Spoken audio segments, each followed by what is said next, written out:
Fala galera, eu sou Bruno Watanabe, fundador da VG, e esse é o Green Thinker, o podcast que conecta natureza, pessoas e marcas.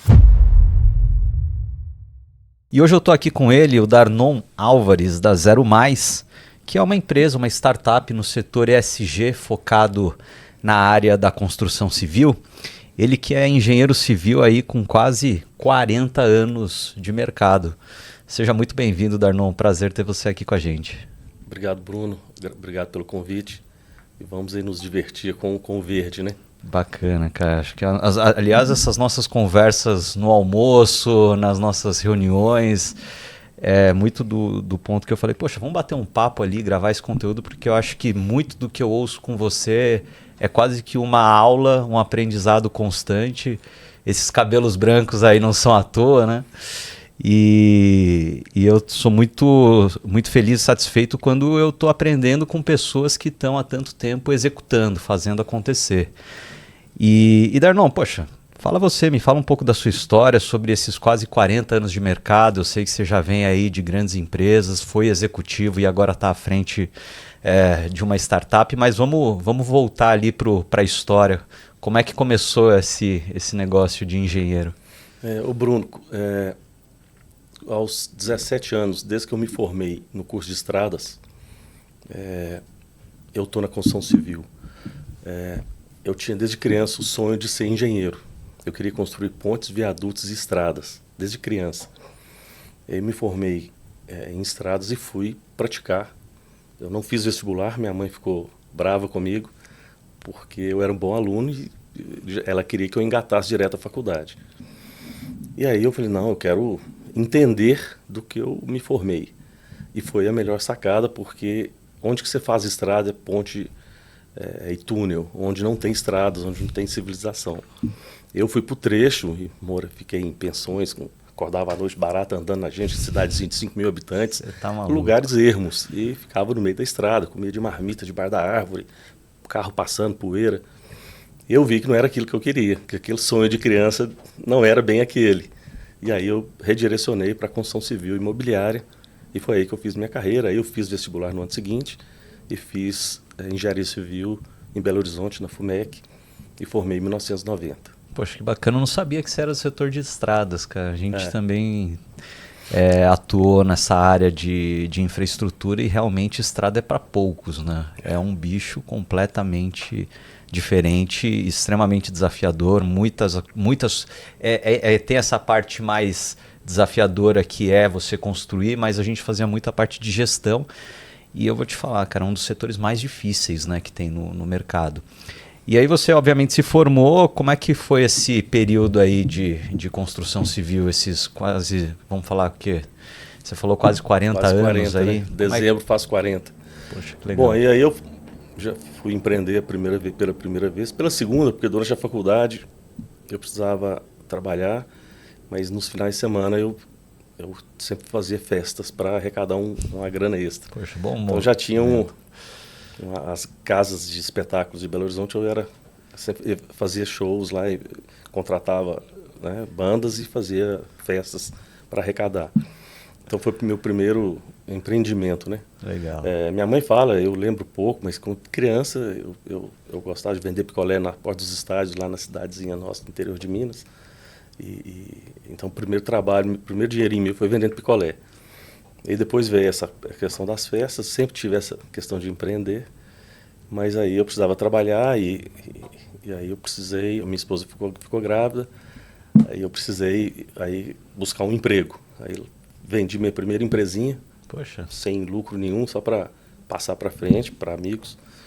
Na verdade ficou para os sócios, né? E fui para a MRV Engenharia. Aí fiz toda a minha carreira. isso em que ano na MRV? Eu comecei em 91, aí como engenheiro de obra, e assim como estradas também, o trecho, né? A obra é um terreno inóspito, né?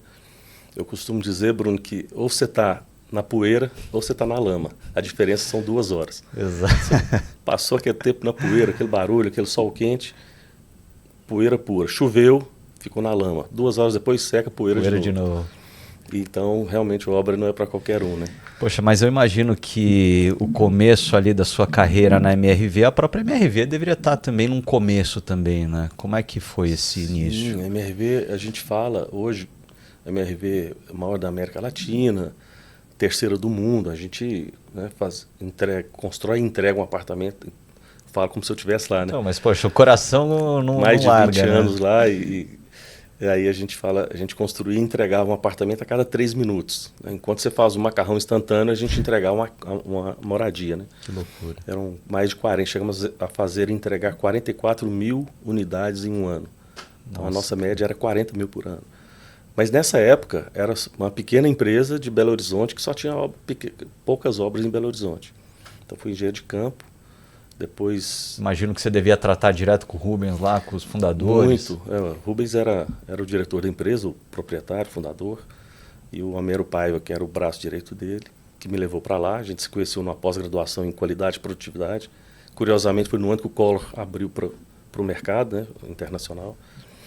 Então, o Programa Brasileiro de Qualidade e Produtividade foi em 1991, né, no meio do ano.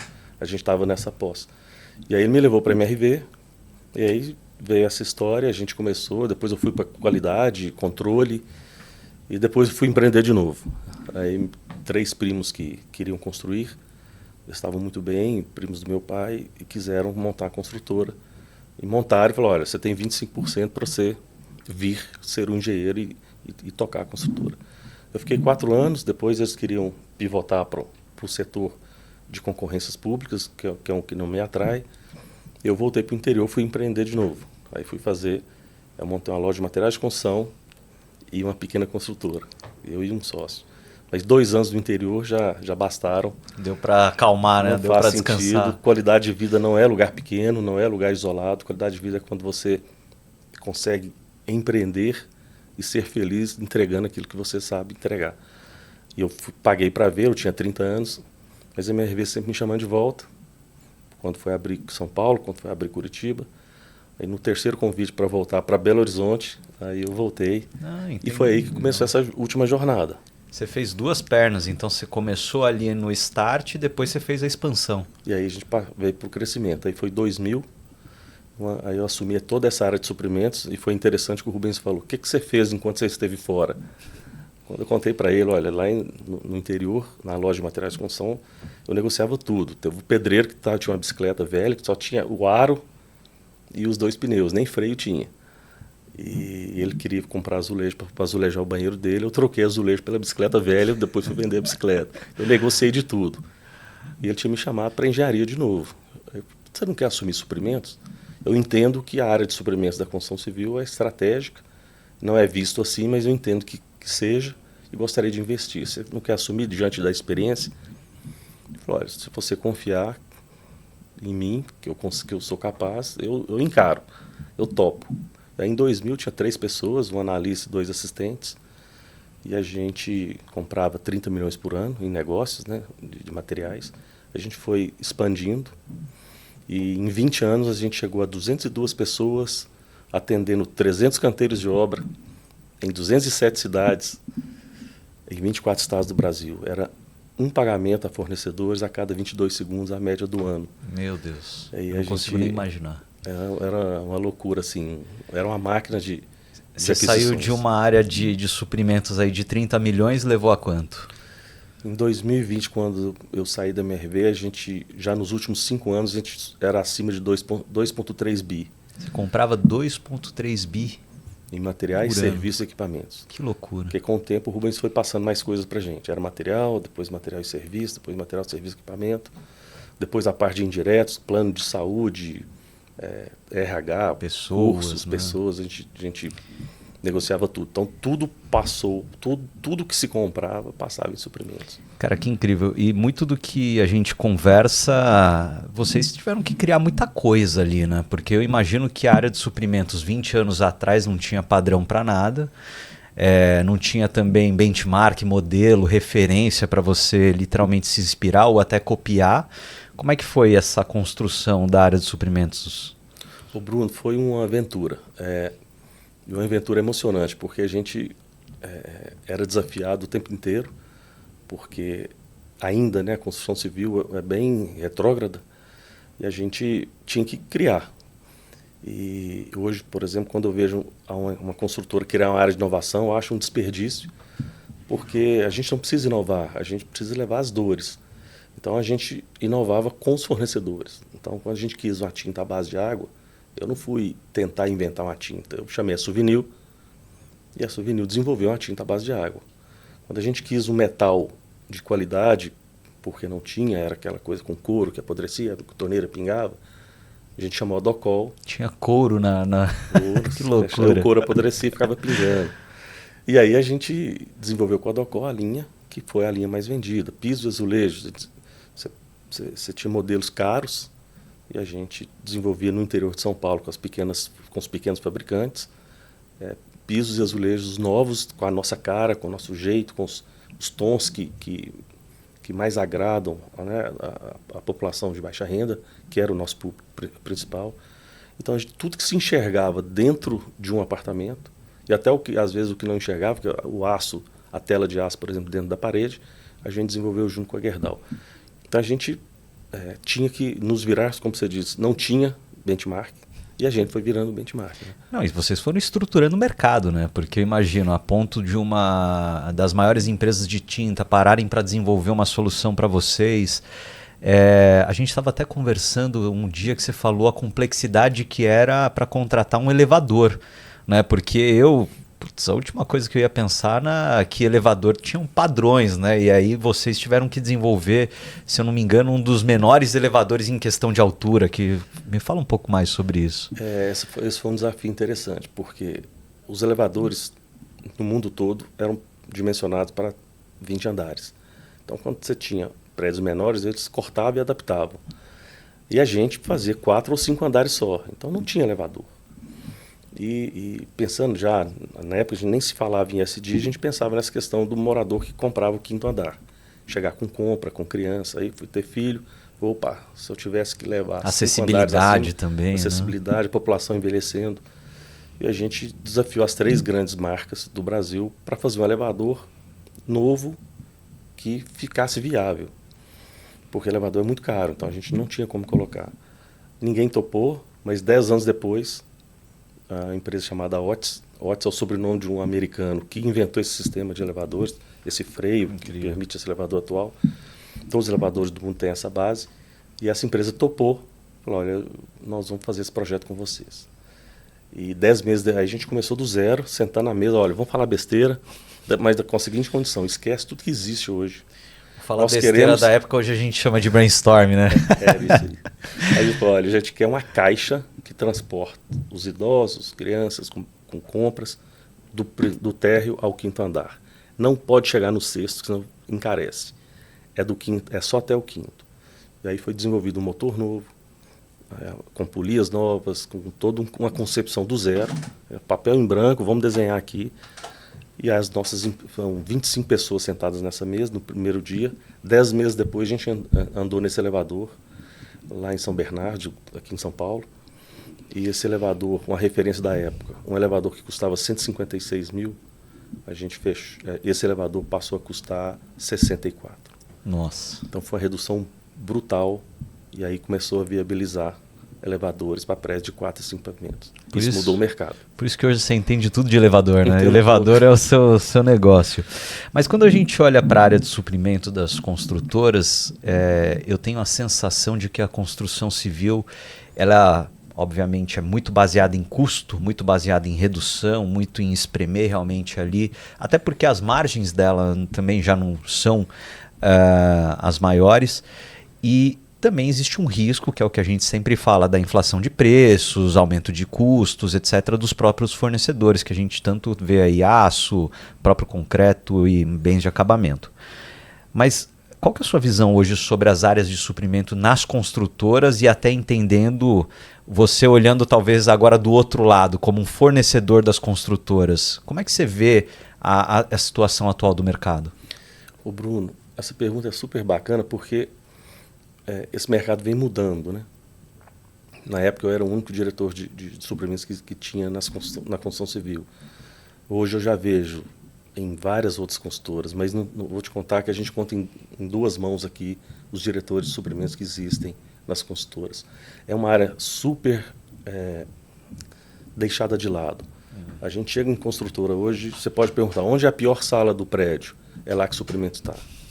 Tem 3, 4 pessoas que ganham salários. Ali. É o patinho feio. E que foi o que o Rubens enxergou há 24 anos atrás, antes de todo mundo. Porque quem que ia vender na consultora? Quem que vai vender nas consultoras? Os gerentes, diretores, VPs das grandes marcas, dos grandes fabricantes europeus né, que nacionalizaram os produtos.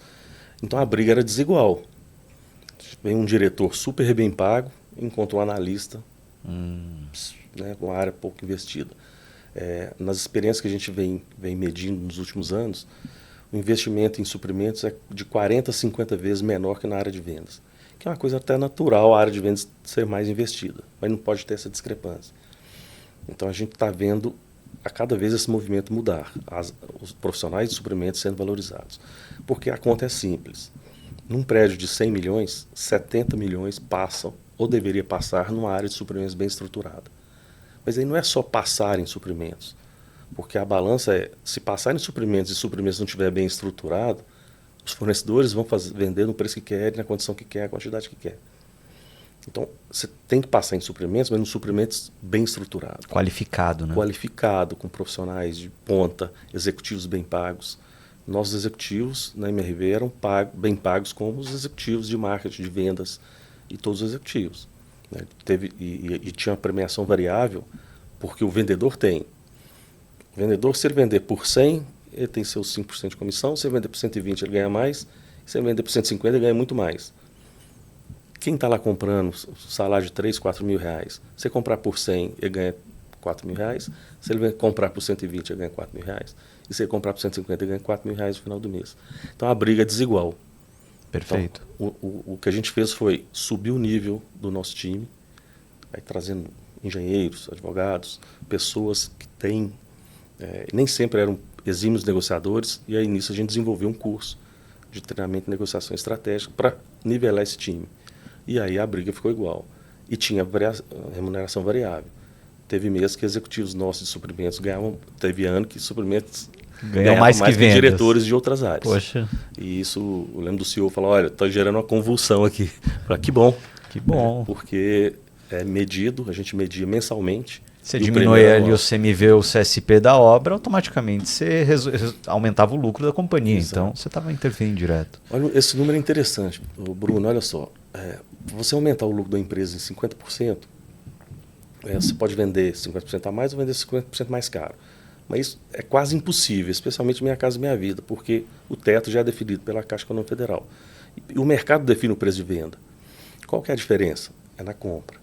Então, na construção civil, que 70% do custo, que o produto não é um copo, não é a lata, não é um refrigerante, é um empreendimento de 100 milhões, ou Sim. de 10 milhões, ou de 50 milhões. Sim. Mas num empreendimento de 100 milhões, onde 70 milhões passam em suprimentos, se você reduz 7%, equivale a você aumentar a sua venda em 50%.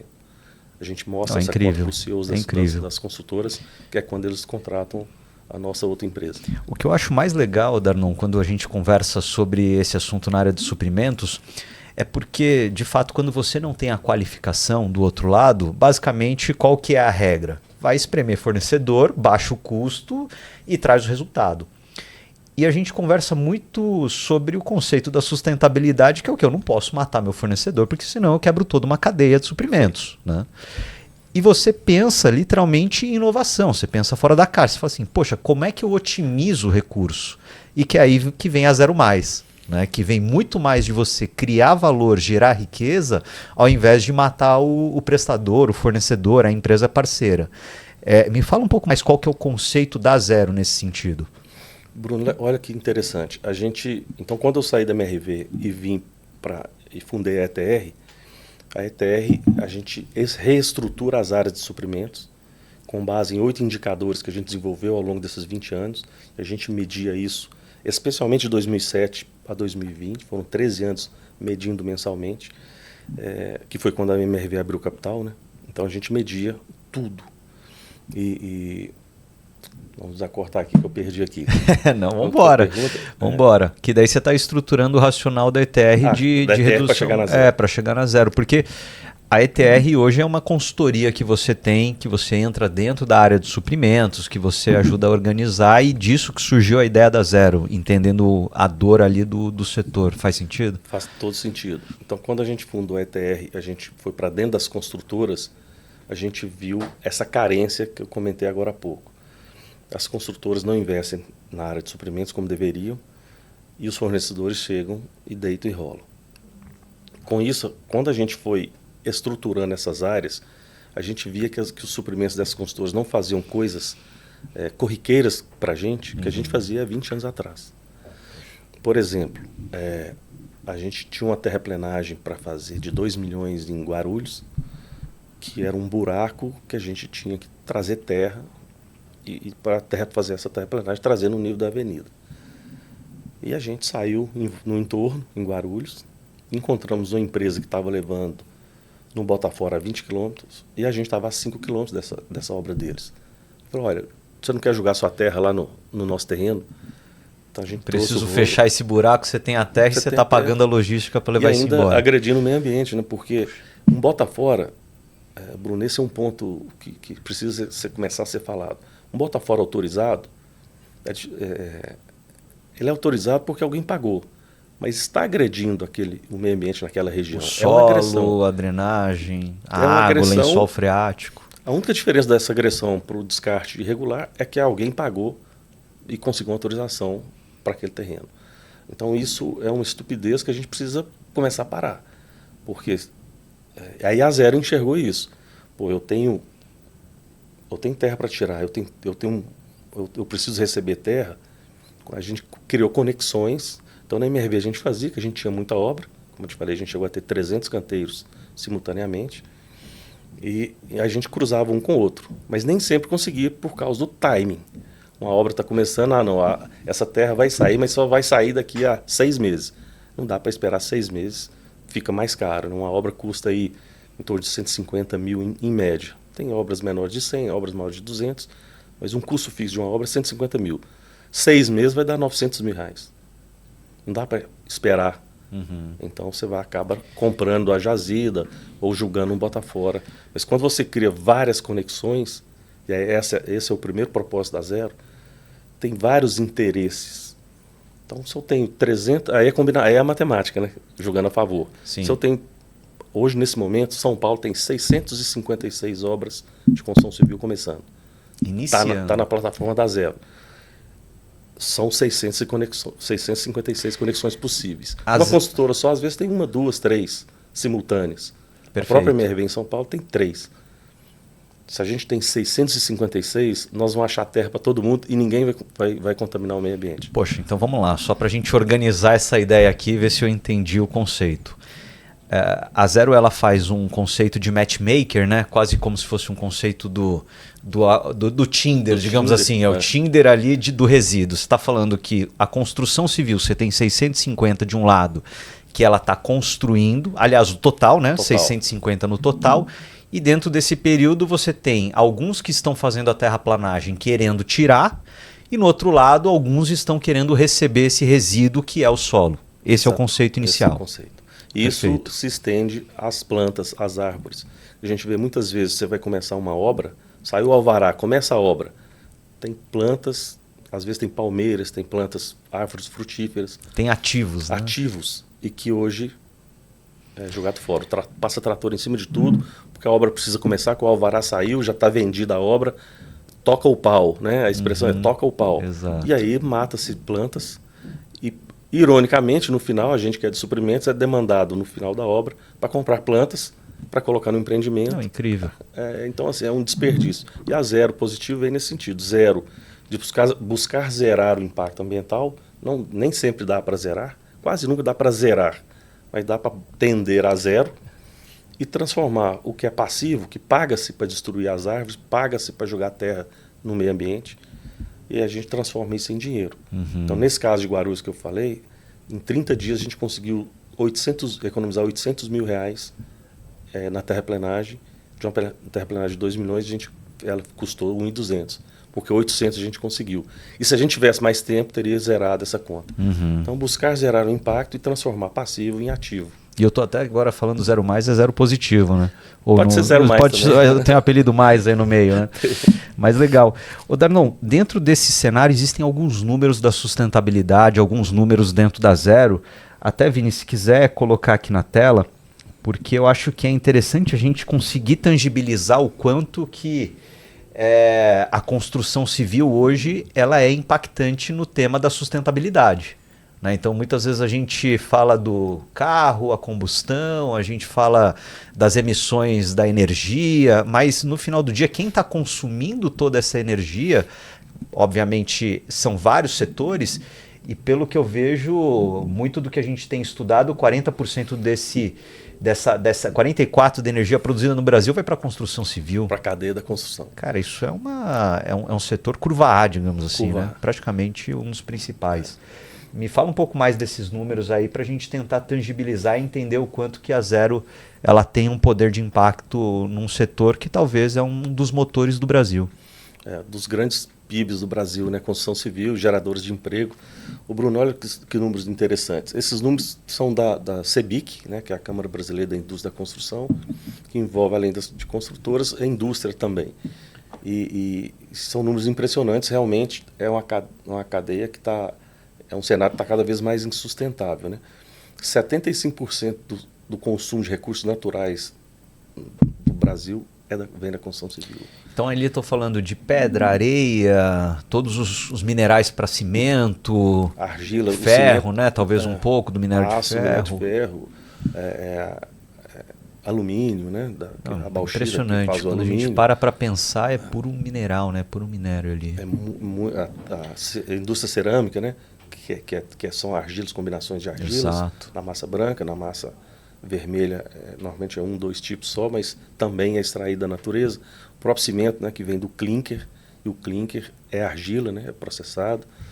Então, todo esse recurso natural, 75% do consumo de recursos naturais da construção civil. Impressionante. 44% da energia produzida no Brasil é consumida na cadeia de valor da construção.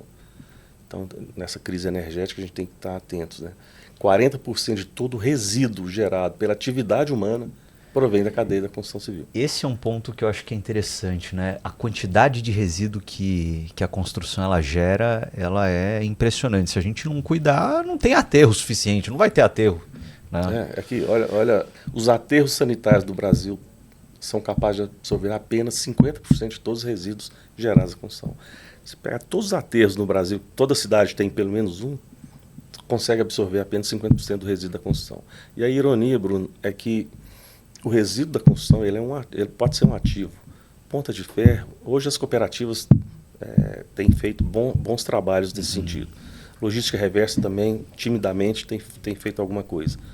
Mas você pega ativos como árvores, terra, resíduo cinza, a própria resíduo de demolição, muitas vezes a gente faz uma demolição, destina aquilo tudo para um mistura, aquela coisa concreto, assim, tijolo, tudo misturado, misturado, sendo que, às vezes, um ladrilho hidráulico que passa a máquina por cima de uma área grande de ladrilho hidráulico de 40, 50 anos atrás, uma peça é vendida na loja de material de demolição por 30, 40 reais, de 20 por 20. Incrível. Então tem muito dinheiro, esquadrias, coberturas, estruturas metálicas. Madeira, né? A quantidade de madeira de qualidade.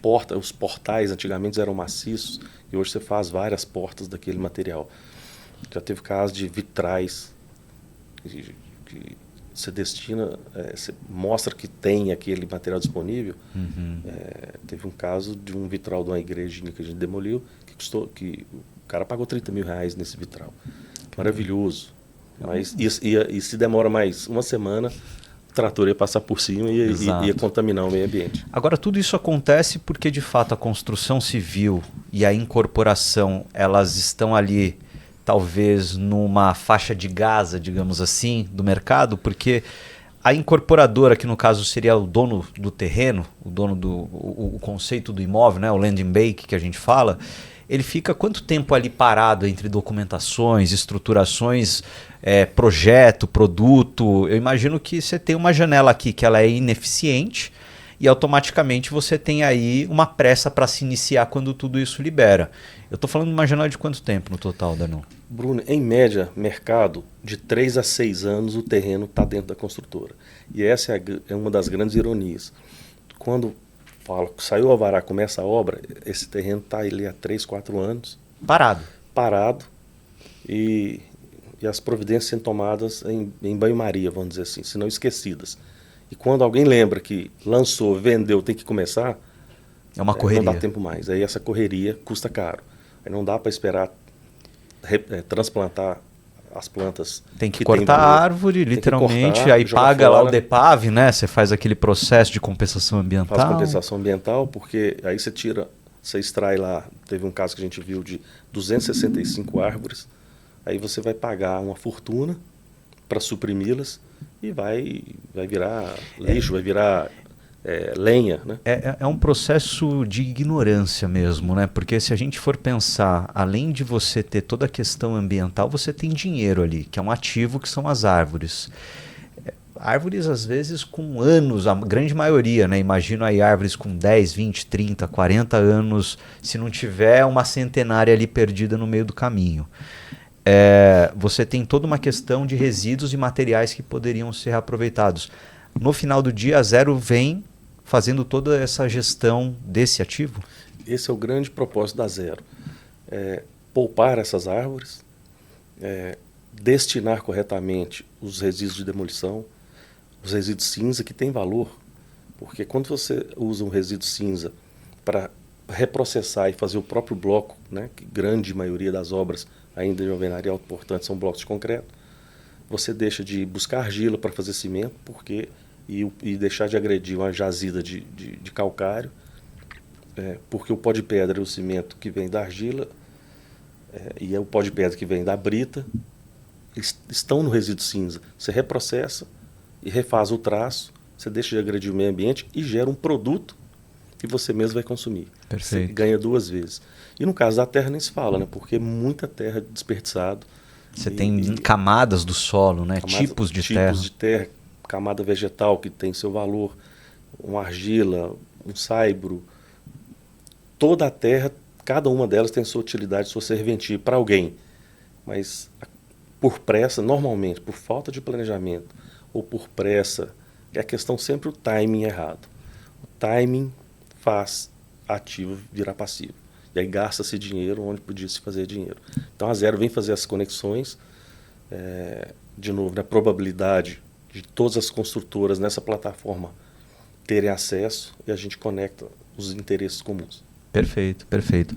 Até falando um pouco sobre a questão das árvores, né? Recentemente a gente até postou no perfil da Ugreen que foi uma movimentação de uma árvore centenária nos Estados Unidos, em que é literalmente ali é bonito de ver, né? Como que essa árvore ela foi tratada, como que ela foi cuidada, e que seria muito mais fácil para o mercado cortar ela e literalmente transformar isso em lixo, que é o que eu acho que talvez o mercado da construção fez durante anos. Mas já existe hoje uma conscientização, não só por parte do mercado corporativo das construtoras, mas também da opinião pública. Né? Recentemente eu vi um vídeo em Porto Alegre, uma construtora cortando uma árvore que parecia literalmente ali, tão emocionante que a pessoa ela vai filmando, parecia que era uma pessoa, né? Matando a pessoa, cortando, vai cair, pum, caiu. E você olha e fala, não, no final é uma vida, né? No final é um ser vivo igual, e aí às vezes a gente não tem essa correlação de que demorou, não sei, talvez 30, 40 anos para ela tomar aquela proporção e que ela poderia ser talvez manejada e por aí vai. E ainda mais nas grandes cidades com a escassez não só dos terrenos, mas também de áreas, provavelmente você vai ter uma árvore ali dentro de um terreno estratégico, né? Então acho que isso a Zero pode ajudar muito o mercado. A gente fez isso é importante falar, que você colocou, Bruno, porque a gente fez agora em Sorocaba um piloto no início do ano e tinha 65 árvores para serem fazer a supressão num terreno relativamente pequeno. Dessas, 3 jabuticabeiras de mais de 20 anos. Nossa. E que, se você for comprar no mercado, vale uma fortuna. Difícil de achar. Perfeito. É uma mercadoria escassa, procurada. e amoreira, pitangueiras, e por falta de tempo de novo, não, tem que fazer a terraplenagem agora, então Suprime. suprime. Aí você compensa com 30, 40, 100, 200 mudas que vão gastar décadas para chegar ali. Sim. Então é uma compensação, já antes nem isso tinha, então já evoluímos, mas dá para fazer muito melhor. No tempo certo, a gente sangra essas plantas, destina para quem precisa, para quem gosta, quem quer um sítio, uma fazenda, Um empreendimento ou no comercial, próprio empreendimento. né? Aqui vai ter um prédio, então corta a árvore. Não, peraí, não tem uma área verde? Vamos levar essa. Então, dentro do próprio empreendimento, Faz um pode ser manejo ali, aproveitado né? no manejo, ou leva para um viveiro e no final do empreendimento você volta com ela para lá. Então, várias saídas, mas não está se dando de verdadeiro valor. A Zero veio com esse propósito de vamos fazer diferente, porque dá para fazer melhor. Se a gente parar para pensar e trazer as conexões, porque muitas vezes não se conversa. Dentro da mesma cidade, alguém está cortando árvore, alguém está comprando árvore. Aconteceu isso com a gente durante o piloto da Zero Positivo, e a gente conseguiu fazer muita conexão com terra, com árvore nenhuma, que é um pecado, porque várias árvores podiam ter sido salvas só nessa cidade do piloto. E a gente tem o Brasil inteiro isso acontecendo o tempo inteiro. Incrível. E hoje, como é que você enxerga o poder de informação que vocês têm dentro do banco de dados, dentro dessa inteligência? É uma construção que vem, eu imagino, que ela parte do princípio que esses dados estão estruturados. Como que vocês organizam isso? Vocês saem fazendo um mapeamento do mercado? Vocês se aproximam da construção? Qual que é o processo da Zero nessa comunicação com o setor? Bruno, essa foi a grata surpresa, porque o brasileiro é um povo bom. E quando a gente começou com a Zero, a gente naturalmente foi com nossos contatos de quase 40 anos de mercado, a gente conhece muita gente. E fomos nas consultoras batendo na porta e falou, olha, a gente trouxe essa ideia, a gente fez isso muitos anos atrás, vem fazendo, dá certo. Dentro do tempo correto a gente consegue fazer. Então, se todo mundo contribuir e fizer um upload das suas obras, a gente vai criar essas conexões. A gente começou com 2, 5, hoje tem mais de 600. Incrível. Então, a gente consegue criar essas conexões assim. E às vezes, agora o pessoal já liga e fala, olha, estou precisando de 3 mil metros cúbicos aqui, você consegue para mim essa semana? E a gente consegue. E às vezes ele tentava fazer com contatos com colegas de faculdade, colegas de empresa onde ele já trabalhou, o engenheiro um liga para o outro, e nem sempre bate o timing. Sim. Então, a gente teve um caso desse em Sorocaba, onde o engenheiro estava conversando com 6 amigos e não estava conseguindo, não estava coincidindo. Aí ligou para a gente e a gente conseguiu, na semana seguinte, de um local só, levar toda a terra que ele precisava para terminar o aterro, para começar o empreendimento de vez. Olha, então, assim, é matemática, né? Combinação de quanto maior o número, maior a chance da gente fazer isso. Então, assim, mais uma vez, a união das construtoras, colocando nessa mesma plataforma todas essas informações, é que vão dar os matches. É o Tinder, como você brincou, né? O interesse desse casa com o interesse desse. E, às vezes, nem sempre é um com um. Às vezes, eu tenho 50 mil metros de terra aqui, eu vou atender 4, 5 empreendimentos. Você vai distribuindo. A gente vai distribuindo à medida que cada um vai precisando. E tem um ponto, né, Darnon, que acho que você sempre coloca, que o tema do ESG ele foi amplamente difundido nos últimos 3 anos, né? Acho que um pouco depois ali no período pós-pandemia a coisa andou bem. E a gente fala que o próprio ESG ele ir para uma agenda que não é sustentável, né, que não fica em pé, praticamente ele vira uma moda e não vai andar e não vai acontecer. E para o nosso setor é até ruim, né, porque você começa até a ter uma antipatia de algumas outras pessoas, algumas empresas achando que é um greenwash, um banho de loja, e não é o que a gente se propõe. Como é que você enxerga essa questão para que isso fique em pé de fato? O Bruno, greenwash está tendo demais, né? Saiu há pouco tempo um empresário, um médico do interior de São Paulo, que vendeu dezenas de milhões em crédito de carbono falsos, na verdade de florestas que são da União, né? Isso repercutiu bem. Então isso acaba denegrindo esse conceito, e essa dica é muito forte, né?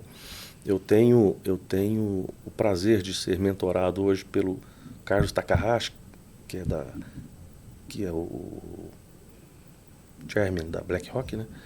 O Kaká, ele está muito direcionado para esse investimento por ESG.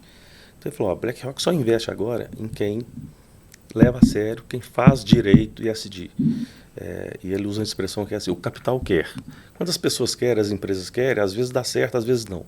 Mas quando o capital quer e tudo converge, então não tem volta o ESG. Então surgem boatos, nos Estados Unidos já baixou essa febre, mas não o lado mimimi da coisa. A sustentabilidade, o que é real, está todo mundo apoiando e seguindo. Só que tem essa versão de que ESG é caro, né, da despesa, é investimento com retorno, se tiver retorno é lá na frente, mas normalmente não tem retorno. E a gente discorda disso, porque é exatamente isso que a gente fala. A partir do momento que você tem lá, você vai começar a sua obra, e você tem 1 milhão para fazer terraplenagem, no momento que a obra está começando, né, no momento zero dela, o primeiro grande serviço, primeira grande despesa, e você reduz aí até 60%, como é o propósito da Zero, no momento que o caixa da SPE está praticamente nulo, isso é economia. Você traz um novo E. Você traz um novo E que a gente até patenteou, né? Que é o ESG. Em ESG tem um certo viés para o lado econômico, sim. Mas ele é sutil, é CIDER. O nosso não. O E vem primeiro. O E de economia, do econômico, né, vem primeiro. É o que sustenta tudo isso. Mais ESG. Incrível. Porque né? é economia financeira. A terraplenagem fica mais barato, a supressão de árvores e a destinação gera economia, a demolição com a venda do material, destinação correta, gera economia. No mínimo, você deixa de pagar o transporte. A geração de gás de efeito estufa, a gente reduz até 89%. Porque você diminui a logística, né? Você praticamente reduz isso com uma inteligência de acesso ali, né? De recepção do insumo. Você imagina 10 mil viagens de caminhão que vão, igual em São Paulo tem Botafogo que dá 50 km de distância. Você consegue a 5, você economiza 45 ida e volta, 90.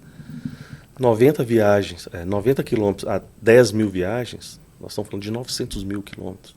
A gente economiza muito, reduz muito a emissão de gás de efeito estufa.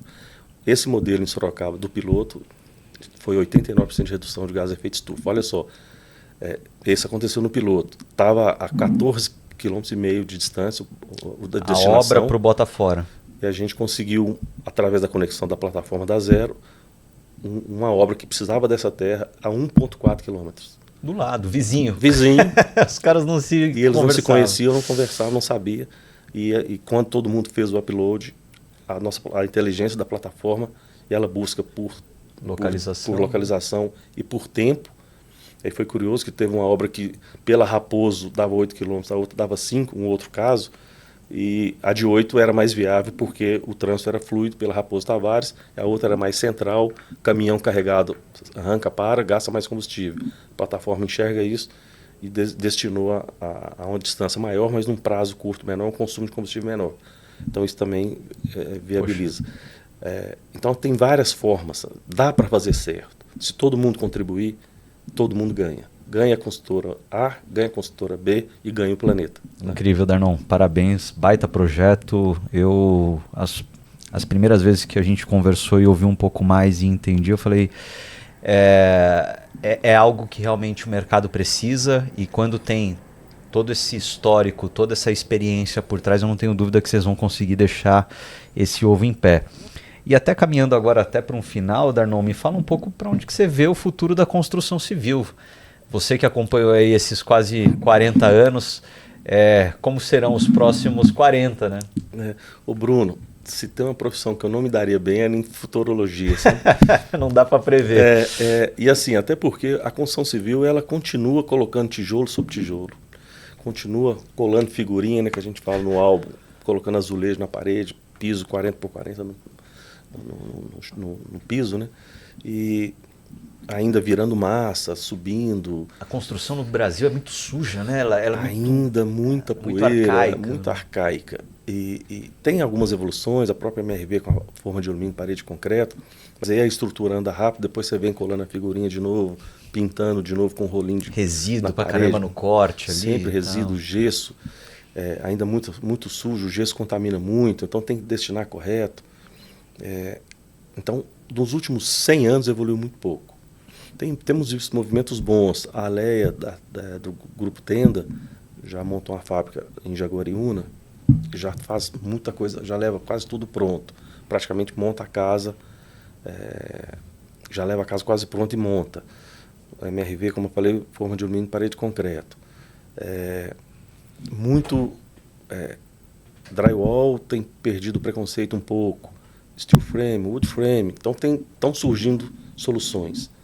A gente viu o Roberto Justus agora fazendo um investimento grande. O brasileiro ainda ele é reticente, né? Quanto a essas construções dos americanos, uma coisa mais limpa, mais rápida ali. Mas eu acredito, sabe, Bruno, que depois que o custo ficar mais equiparado, porque Perfeito. cada vez menos mão de obra, tudo que é escasso fica mais caro. Quando os custos se equipararem, o preconceito diminui também. Perfeito. Então, wood frame, steel frame, por exemplo, é mais caro. Não, então não dá para... Então não gosto. O econômico tem que ficar ali ainda pareado, né? Quando a gente equalizar essa parte econômica, eu acredito que os preconceitos diminuem e a gente vai industrializar mais. Um caminho, uma coisa eu tenho certeza, do jeito que está não pode ficar mais. Poxa, com certeza. Já andamos muito de lado, né? Dói ainda ver tijolo sobre tijolo, quebrando, cortando, gerando resíduo, né? E a gente ainda vê apenas 4% do resíduo da construção é reciclado. É muito pouco. Ao mesmo tempo que tem um oceano azul aí, né? Tem um espaço gigante para as empresas que estão inovando, criando soluções e crescendo. E aí é o momento de apoiar empresas como a Zero, né, Bruno? Porque é uma empresa que gera economia, né? Então, outras empresas, você tem uma sobretaxa pela facilidade, como o Uber, como o próprio Tinder, o próprio Airbnb, né? A Zero não, a Zero ela te gera economia. Perfeito. Então, financeiramente é bom e em termos de sustentabilidade é excepcional, né? Darnon, vou te falar, é sempre uma aula falar com você. Eu lido bastante, aqui na VG a gente fala bastante com o mercado de construção civil. E sempre que eu posso aprender um pouco mais, eu ligo para você, eu falo assim, pô, Darnon, estamos apanhando nisso aqui, aquilo ali tá difícil e para a gente é muito bacana ter essa troca. Mas obrigado pelo seu tempo, foi incrível a conversa, eu acho que a gente cada vez mais como empresa quer estar próximo da Zero, porque temos propósito e princípios muito alinhados e eu não tenho dúvida que a gente vai fazer a diferença aí para o meio ambiente. Bruno, eu que agradeço o espaço, sempre um prazer estar com você. Eu que aprendo cada vez mais, cada almoço eu aprendo mais. E obrigado pelo espaço que você nos concedeu aqui. Bacana. Esse é o Green Thinker, o podcast que conecta a natureza, pessoas e marcas. E hoje a gente aprendeu um pouco mais aqui o que diria que é uma lenda viva do mercado de construção. Darnon Álvares, da Zero Positivo, a empresa que tem impactado muito o setor. Obrigado e a gente se vê na próxima. Valeu, Darnon. Muito obrigado, valeu, Bruno. Obrigado. Obrigado.